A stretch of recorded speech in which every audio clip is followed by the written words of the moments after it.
경찰 김기종 씨로부터 압수한 자료를 분석하며 이적성 여부 파악에 집중하고 있습니다. 수사본부가 차려진 종로경찰서에 취재기자 나가 있습니다. 최원석 기자. 예, 서울 종로경찰서입니다. 네, 경찰은 김기종 씨의 국가보안법 위반 여부도 확인을 하고 있는데 지금 수사 상황은 어떻게 진행되고 있습니까? 예, 경찰은 일단 김기종 씨로부터 압수한 자료들을 자체 분석하면서 지난 주말 동안 일부 관계자들을 불러 조사했습니다. 그리고 압수한 자료들 200여 점 가운데 이적성이 의심되는 30점을 외부 기관에 감정 의뢰했습니다. 김정일이 직접 저술한 영화예술론 그리고 이른바 범민연은 남측본부에서 낸 간행물 민족의 진로가 포함됐다고 경찰은 말했습니다. 영화예술론은 영화광으로 잘 알려진 김정일이 지난 1973년에 펴낸 영화 이론서로 영화를 혁명의 사상적 도구로 보는 해석에 담겨 있고, 민족의 진로 같은 경우에는 지난 1997년 대법원이 이적단체로 확정 판결을 내린 단체 범민련에서 낸 간행물이라 문제가 되고 있습니다.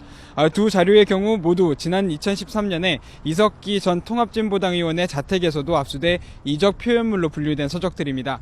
하지만 이런 이른바 이적 표현물들을 가진 것만으로는 처벌을 할 수가 없는데요. 경찰은 김기종 씨가 이런 자료를 토대로 이적성을 띤 활동까지 했는지도 조사하고 있다고 설명했습니다. 이런 경찰 수사에 대해 김기종 씨는 통일 공부를 하려고 북한 관련 자료들을 읽었다고 해명하고 있습니다. 경찰은 이에 대해 1시간 뒤 오늘 오전 9시쯤 기자 간담회를 통해 수사 상황을 중간 설명할 예정입니다. 자, 김기종 씨 이제 국가보안법 위반 혐의 적용하는 것이 이제 관심인데 YTN 취재 결과 경찰이 미리 이 국가보안법 위반 혐의를 적용하려 했다. 이런 사실도 확인이 됐죠?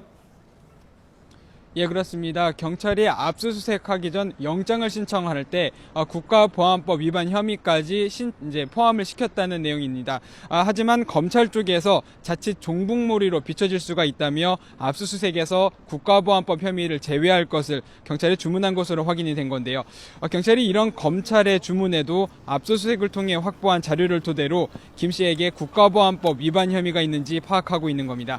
하지만 민주사회를 위한 변호사 모임 등 시민사회단체 또 법률 전문가들은 만약 압수수색 당시 이 혐의에 국부법 위반이 포함되지 않았다면 이적성이 의심되는 서적의 압수는 영장 범위를 벗어난 수사가 될 수 있다고 지적하고 있습니다. 추후 재판에서 유죄의 증거로 사용할 수 있을지 의문이라는 겁니다. 경찰은 이적성 의심 자료들을 분석해 김기종 씨의 공범이나 배후를 찾고 있지만 아직까지 명확한 자료를 찾지는 못한 상황입니다. 이런 가운데 김 씨는 자신의 범행을 조직적이고 계획적으로 보는 시각에 당일 아침에 흉기를 가지고 나가기로 생각했다며 혼자서 꾸민 우발적 행동이라고 주장하고 있습니다.